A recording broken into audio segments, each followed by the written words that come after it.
Now, let's dive deep into this big LGBTQ story for today. I'm Alex Morash, and let's queer up trans rights. It's now official. Donald Trump and America bans transgender athletes. President Donald Trump signed an executive order Wednesday restricting transgender participation in women's sports, fulfilling a campaign threat and escalating his broader rollback of LGBTQ rights. Titled "No Men in Women's Sports," the order directs immediate enforcement against schools and athletic associations, despite executive orders not being laws. The administration expects the NCAA to change its policies accordingly. LGBTQ advocates, including the Human Rights Campaign's president, Kelley, condemned the order, saying, quote, "We all want sports to be fair, students to be safe, and young people to have the opportunity to participate alongside their peers. But an attempted blanket ban deprives kids of those things," end quote. According to legal experts, swift challenges as executive orders cannot override civil rights protections without congressional approval. Critics point out that Trump is actually legislating through executive order, which may not be even constitutionally legal. But because of GOP's control of both the House and Senate, the process of legal lawsuits in the court is a slow process to rebuke Trump's executive orders like this one. But one thing is very clear. The fight for inclusion and fairness in sports is far from over. You know, at Options, I used to have to write about the different anti-trans bills dealing with sports. And I would always try to remind viewers that, you know, when they're trying to talk about trans sports, it's because they are trying to dodge what's actually happening in the trans experience. They don't want to talk about trans murders. They don't want to talk about the poverty rate. They don't want to talk about what trans people are going through. But at the same time, they're also trying to prey on people's ideas of fairness. But when you actually spend just 2 seconds to look at sports inclusion, gender has almost nothing to do with who should be going against who in sports. And this sort of vile stuff they've been doing for years. And it just drives me crazy. You know, groups like the Alliance Defending Freedom helped write Project 2025. Right. And they went all after trans kids. And they've been doing it for years. I once wrote in The Advocate about how they would go after trans kindergartners, 6-year-olds, because they know that they would be easy targets because most political groups wouldn't go and try and defend those kids. So this has always disgusts me, and whenever I see this, it makes my blood boil, quite frankly. Makes my blood boil. I teach sometimes at Barry University. It's through the sports department, sports management, and I talk to the college students, the graduate students. We talk about this issue all the time. It's encouraging to me that most of the younger people, 99% of the younger people, are like, what is the big deal? Like, but for the President of the United States, with all the things that a President of the United States has to do, to spend so much time and energy on the trans community, on trying to figure out different ways to harm people of the trans experience, is just blowing my mind. Before we came here today, I was looking up some numbers. There are 12 NCAA trans athletes right now. 12. So that executive order is to affect 12 people. How does anyone who runs any type of organization have time to go out of their way to figure out how to harm 12 people? It just shows. Not with the correct information, not with correct science, not with just to hurt people.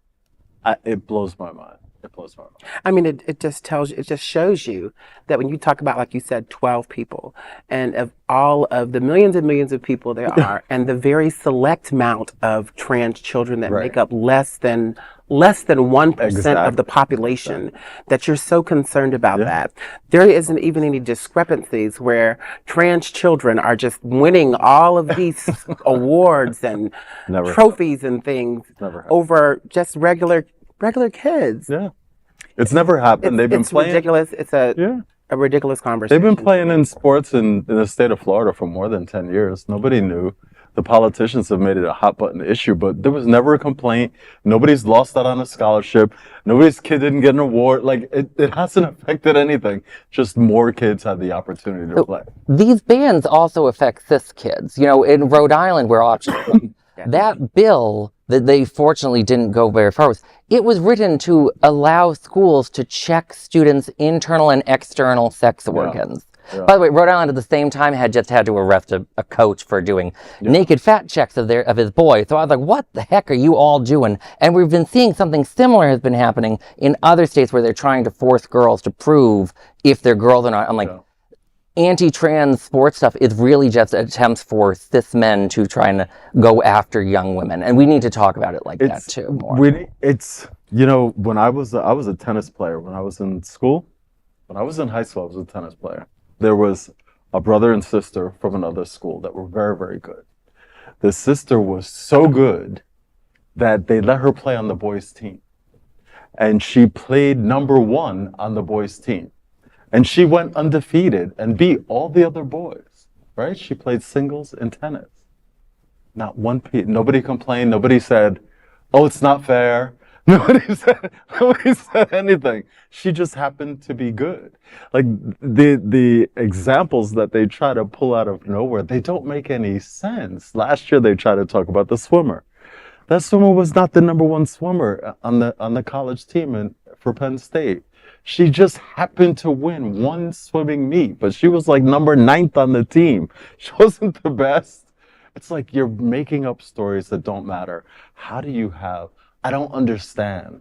Outside of just trying to feed that hate to people who feed off of hate, like I don't understand this whole thing at all. Well, I'm sorry, no, after you. No, go ahead. It's a play out of the Jim Crow playbook. They're playing on people's ignorance and their fear. During Jim Crow times, there was the myth of the black man that wanted to go after the white woman, and it was playing on the fear around sexual assault, around violence against the vulnerable white woman. It's the same playbook they're using for their attacks on trans bathroom bans. This false myth fear of trans people wanting to go into a bathroom to prey on women or prey on children, and we have to protect them. It's no different than this ban, right? What they're trying to do right now. It's using the hatred to try to control their base. Trying to control their base, but also trying to create the permission structure for violence against a marginalized community. Yeah. The whole myth of a black man going after a white woman during Jim Crow was the underpinning for allowing lynchings and a lot of violence. That's exactly what they're trying to do right now. They're trying to demonize and villainize the trans community. And I truly believe that people fear what they don't understand. Amen. There's so many people that are dealing and seeing and working with trans people every single day, and they have no idea that they already know someone that's trans. And I think that all of this LGBTQ legislation specifically geared toward the transgender community is trying to put us back in a box somewhere. I think for a long time we were able to be that little dirty secret that was swept under the rug somewhere. But when you go back to, I guess 2008, or when you first started seeing people like Laverne Cox out, there are so many trans people that are out there prospering in politics and entertainment and teachers and firemen and lawyers and all type of men. And I think that it scares people. It scares people because they keep pushing these false narratives to scare people. It wouldn't scare people if you educated people instead. Like we could do this same thing a totally different way and make it inclusive and make it about love and make it about acceptance and make it about learning more about a person instead of just hating people that you don't even know. But the question is, do they want to be educated? You keep saying we can educate them, but do they really want to be educated, or do they want to stay in their small little box? Well, they're getting educated now. They're just getting incorrect information. I mean, they're getting information one way or the other, but what are you receiving? And what kind of person is it making you? Is it making you a better person when your little kid decides that they want to come to you and talk about possibility of being trans? Do you want to be the parent that can talk to your child, that can understand, that can know where to go for resources, that can know where to go for help, that's open to conversation? Or do you want to be the parent that rejects your child? Do you want to be that parent? I don't understand. I can't speak for all parents of trans kids, but when I would do that research of the different times that ADF would target trans kids, the parents, when they would speak in front of school meetings or to reports, it was always, they just were trying to help their child Right. succeed, Right. and they couldn't. And the idea of these institutions trying to come and attack their child. So I put more faith in parents than that, but maybe it's unfounded.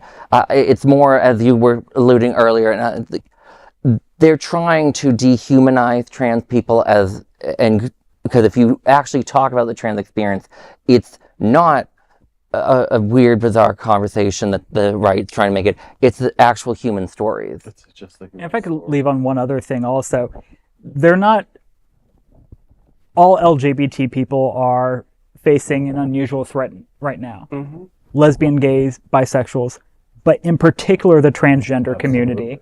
And we can't treat the attacks that are happening on the rest of us the same as the level of vitriol that is going after the trans community. It's amazing. And they're trying to divide us. Look at what the State Department did. The State Department took the transgender, intersex, and asexual off of the website, but left lesbian, gay, and bisexual. Yeah. It is to create a division among us. To say, well, if we don't defend the trans community, maybe the rest of us are going to be safe, and we cannot fall. We can never, ever, ever do anything like that. That's just terrific. Remember, if they'll come for one, they'll come for all. Amen. Absolutely. That is a big LGBTQ story for today. There is no other queer nonprofit media platform like this in the entire country. Support our LGBTQ stories by subscribing and sharing Queer News Tonight.